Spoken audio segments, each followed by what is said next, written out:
Righto, a bit of an update time. I've pretty well got all the parts I need, which is good, so I thought I'd lay them out and have a bit of a look at them. It's always good to get photos and videos of your project.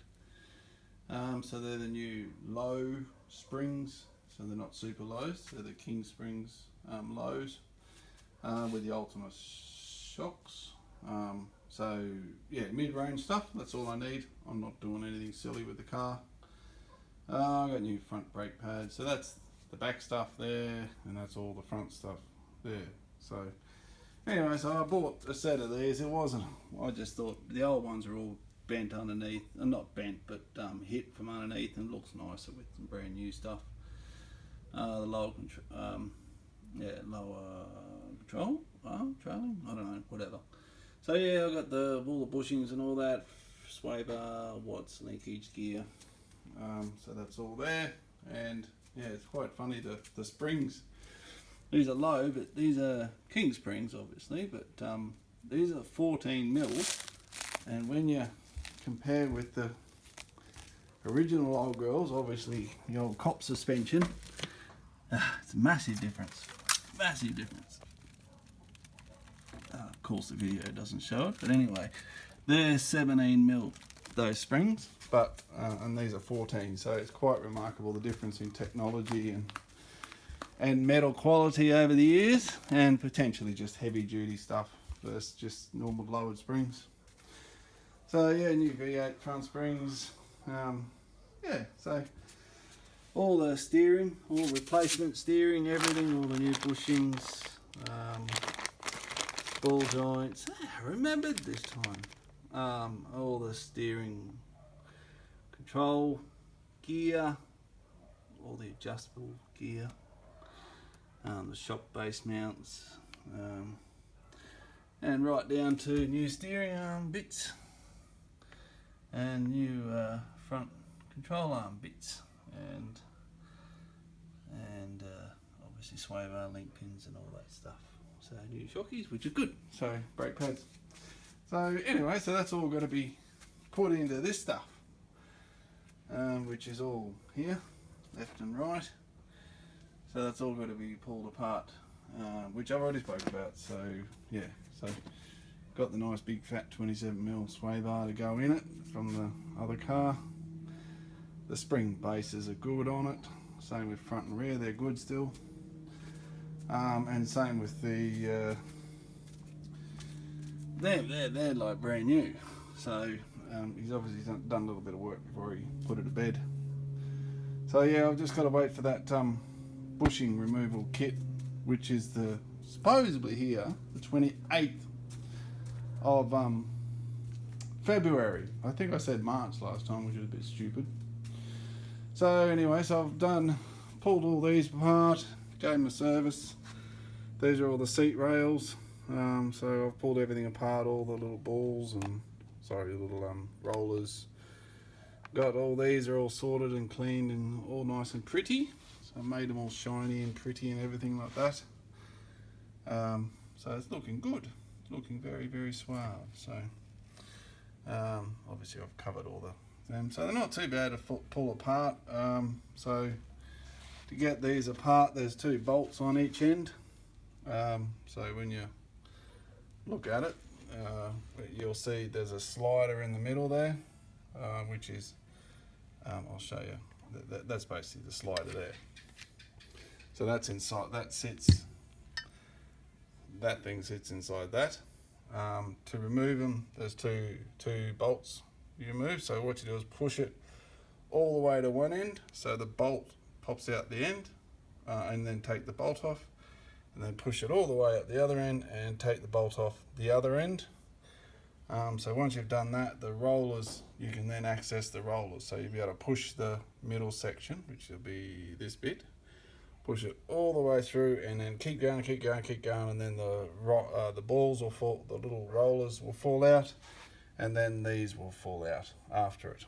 Not the springs, of course, but yeah, they'll fall out.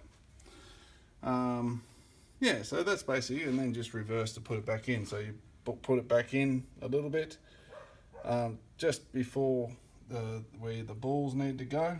You'll see where the markings are, where the balls sit the rollers. Christ, the rollers sit.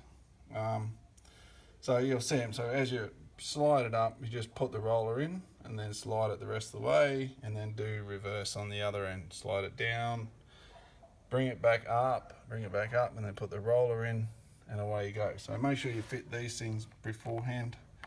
So these go in as you push it in the first time.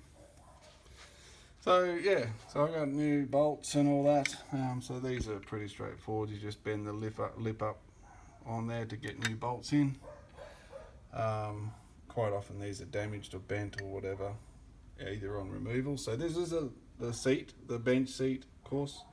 So if you've got normal seats, meaning bucket seats, you'll have a different setup. You'll have one of these on the end. I haven't got it set up. Oh, there it is.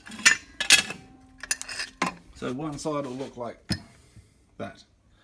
So you'll have one side with big fat thing on the front, and normal one on the back. So yeah, you'll see that when you pull it out of your car. So they're spares now. So yeah, you'll probably need new ones of these. My old ones were squashed just from years of service and use, so that'll actually get the seat the right height. So the seat, this one, it was about that thick. It was about half a centimetre thick, all buggered up, but they're actually about, I don't know, 12, 13 mil thick. So yeah, it's quite interesting that the seat's actually sunk and the bolts been tightened up underneath. So yeah, so the other thing that's been a bit of a pain was the front bench. So I just kept finding more and more surface rust on the bloody thing. So no metal rust, just surface stuff, and it was a nightmare to get to anything. I couldn't get the grinder in there, not the grinder, but the wire brush in there properly, and I couldn't get it off properly, so I had to had to go and get this rust converter stuff, which I probably should have done in the first place, maybe. But I'd try not to use chemicals unless I have to, as in that sort of chemical. So yeah, anyway, so the rust converter stuff's done a ripper of a job. It's all turned into the blue powdery stuff, which it says on the instructions it will do. You'll leave it for 24 hours, it says. So it looks good. It's doing a great job. So all I got to do is brake clean that tomorrow. Give it a real good brake clean and a bit of wax and grease remover, and hit it with some primer and then some top coat, and away she goes. So that'll be ready by tomorrow afternoon if all goes well. So the other bases are all done. I've got all them painted and pretty. So that's the bases that go underneath the foam on the benches. So that's the front. Oh no, that's the front, and that's the back seat, back seat, and that's the frame. So either way, you'll see it when you pull your old car apart. So yeah, that's been a bit more work than I anticipated that, but it's good work. So anyway, I'll get the trimmer to put the foam blocks into here and here, because that's a thing you do now. You put the foam blocks in there to stop the squeaks and stuff like that inside the springs. Now I did find out what that meshy stuff was called, but I forgot. It starts with B. It's bustin or something like that. That mesh stuff that I showed you on the last video. Yeah, that's that stuff. You can't see it, stupid video. But anyway, it's got all the wire and hashing and all that. So they don't replace them anymore. So what they do is they use thick canvas. Thick as in proper canvas, like the old sleeping bag swag canvas. And yeah, they sew the canvas into the seat base instead of that wire mesh stuff. It's to give it a nice even spread of seat cushion when you've got people, one person sitting, it pulls a bit of pressure from one side over the other, apparently. Whatever. Yeah, so that's where I'm at. So anyway, thanks very much. Have a good one.